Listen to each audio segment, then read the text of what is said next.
नमस्कार, मैं हूं आपके साथ विपुल पांडे। आइए देखते हैं देश विदेश की बड़ी खबरें।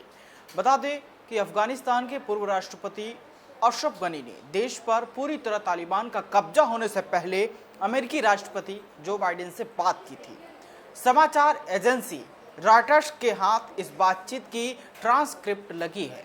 अभी तक यह बताया गया है कि अशरफ गनी ने जो बाइडेन से क्या क्या बात की, लेकिन यह पहली बार यह भी पता लगा है कि 14 मिनट तक लंबी चली फोन कॉल के दौरान बाइडेन ने गनी को आखिरी सलाह के तौर पर क्या कहा था। व्हाइट हाउस ने इस बातचीत के लीक होने पर कोई बड़ी टिप्पणी नहीं की है, लेकिन प्रेस सेक्रेटरी जेन साकी ने बताया है कि जो बाइडेन ने गनी को आखिरी सुझाव जो दिया था। जेन ने कहा कि राष्ट्रपति जो सार्वजनिक तौर पर लगातार बोलते आए हैं, वही उन्होंने निजी तौर पर भी गनी से कहा। बाइडेन ने गनी से कहा था कि आप अगुवाई करें और अपने देश को दिखा दें कि उनके नेता तालिबान के खिलाफ जंग जारी रखने को तैयार हैं। वे अमेरिकी सेना की वापसी के बाद भी अपने सुरक्षा बलों को जंग जारी रखने का हौसला दें। रॉयटर्स के मुताबिक अशरफ गनी और बाइडेन के बीच आखिरी फोन कॉल 23 जुलाई को हुआ था।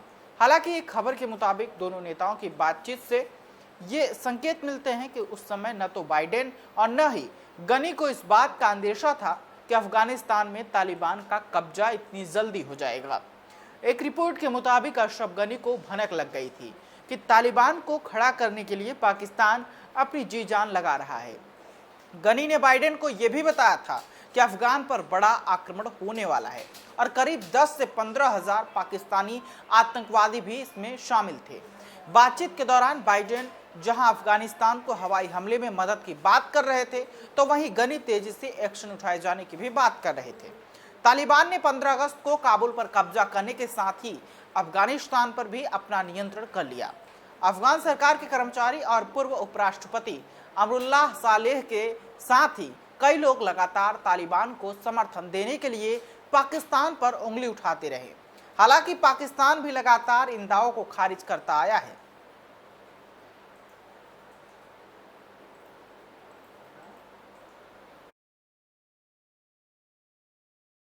दिल्ली एनसीआर सहित देश के कई इलाकों में आज भी तेज बारिश हो रही है। दिल्ली में जहां सोमवार सुबह से लगातार रुक रुक कर बारिश हो रही है, वहीं गाजियाबाद, नोएडा सहित पश्चिमी उत्तर प्रदेश में भारी बारिश की वजह से जनजीवन अस्त व्यस्त हो गया है। बारिश की वजह से तापमान में काफी गिरावट दर्ज की गई है। बारिश की वजह से दिल्ली में कई जगहों पर जल जमाव हो गया है।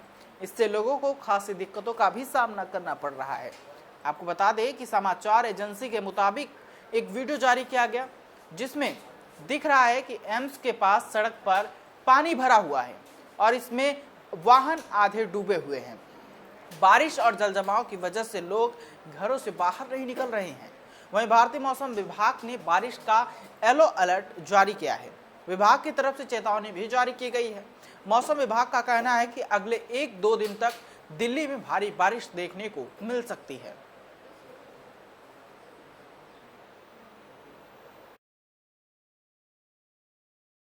अफगानिस्तान मसले पर पाकिस्तान लाख दुनिया की आंखों में धूल झोंकने की कोशिश कर ले, मगर हकीकत यही है कि सच छिपाए नहीं छिपता।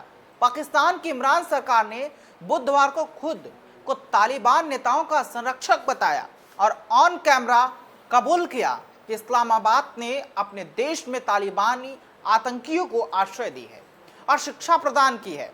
दरअसल एक टीवी शो में पाकिस्तान के आंतरिक मंत्री शेख राशिद ने खुले तौर पर यह स्वीकार किया है कि इमरान खान के नेतृत्व वाली पाकिस्तान सरकार ने तालिबान नेताओं के लिए सब कुछ किया है।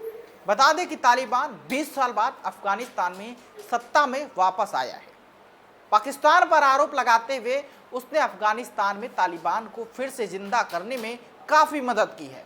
हथियारों से लेकर आश्रय प्रदान करने में पाकिस्तान ने तालिबान की जमकर मदद की है। तालिबान और पाकिस्तान सरकार के बीच में सामंजस्य बैठाने का काम आईएसआई ने किया। और आपको ये भी बता दें कि तालिबान और पाकिस्तान की गलबहियां के और भी सबूत सामने आए हैं। जब कंधार में आईएसआई चीफ हमीद फैज ने कंधार में तालिबानी नेताओं से मुलाकात की थी। इतना ही नहीं, माना जा रहा है कि अफगानिस्तान में तालिबान की नई सरकार में पाकिस्तान की भी भूमिका हो सकती है। हालांकि इमरान खान तालिबान को समर्थन देने के आरोपों से लगातार इनकार करते रहे हैं। एक बार उन्होंने फिर तालिबान को नॉर्मल सिविलियन कहा था और आतंकी संगठन मानने से इनकार कर दिया था। बता दें कि 15 अगस्त को तालिबान ने काबुल पर जब कब्जा कर लिया था।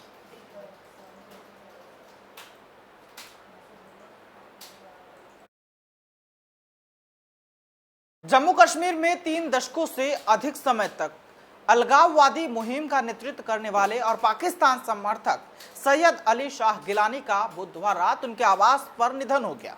गिलानी के निधन की खबर सुनते ही पाकिस्तान के प्रधानमंत्री इमरान खान से लेकर कुरैशी ने मगरमच्छ के आंसू बहाने शुरू कर दिए और इसी मौके पर आपको बता दें कि इस्तेमाल किया अच्छी तरीके से। पाकिस्तान अपनी पुरानी आदत की तरह भारत के खिलाफ जहर उगलने के से बाज नहीं आया और गिलानी की मौत को भी भुनाने की कोशिश करने लगा। इमरान खान ने न सिर्फ गिलानी के निधन पर दुख जताया बल्कि उन्होंने पाकिस्तान का आधा झंडा भी झुकवा दिया और एक दिन के लिए शोक का ऐलान कर दिया। इमरान खान ने ट्वीट किया कि कश्मीरी नेता सैयद अली शाह गिलानी के निधन की खबर सुनकर बहुत दुखी हूँ।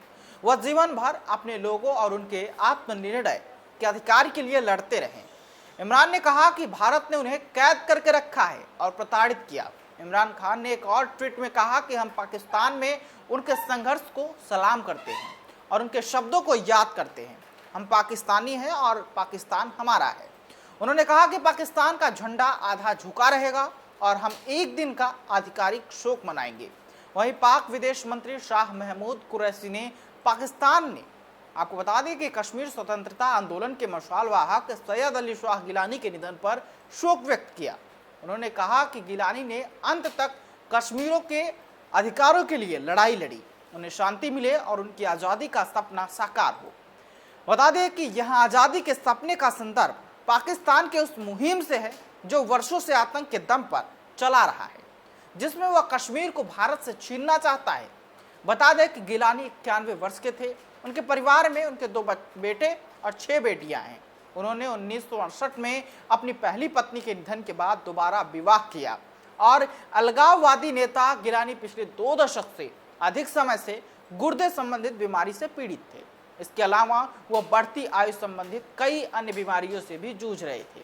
कश्मीरी घाटी में अफवाहों के फैलने के कारण भ्रम की स्थिति पैदा होने से रोकने के लिए आपको बता दें कि मोबाइल इंटरनेट एहतियातन बंद कर दिया गया है।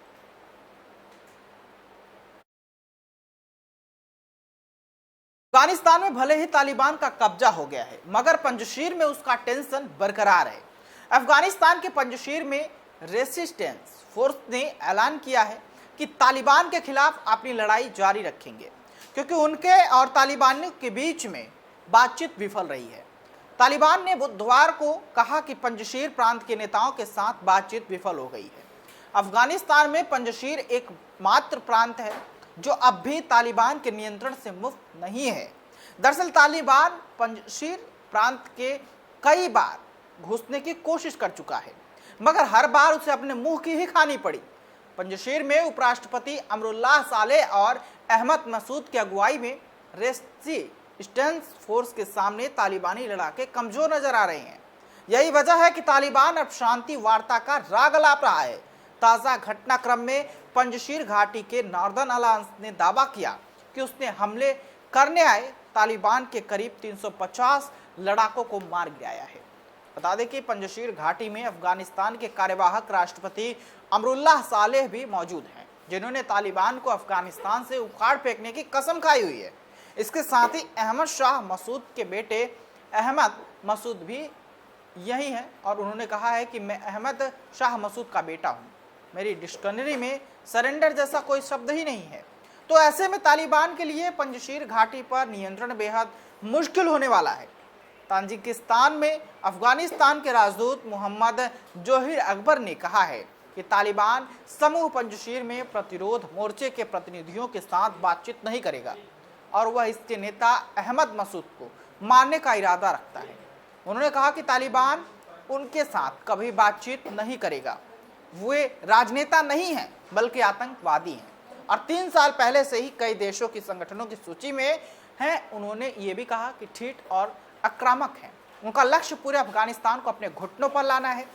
अफगानिस्तान के पंजशीर प्रांत के तालिबान द्वारा इंटरनेट सेवाओं को बंद कर दिया गया है, जबकि घाटी की ओर जाने वाली सड़कों को भी समूह द्वारा अवरुद्ध कर दिया गया।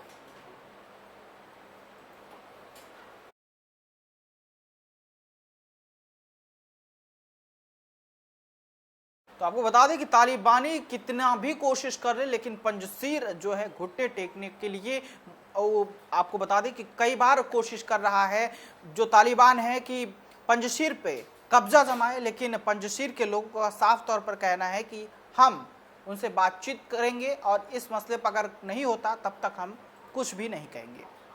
इस वक्त की खबरों में फिलहाल इतना ही। देश दुनिया की तमाम खबरों के लिए देखते रहिए देश लाइव। नमस्कार।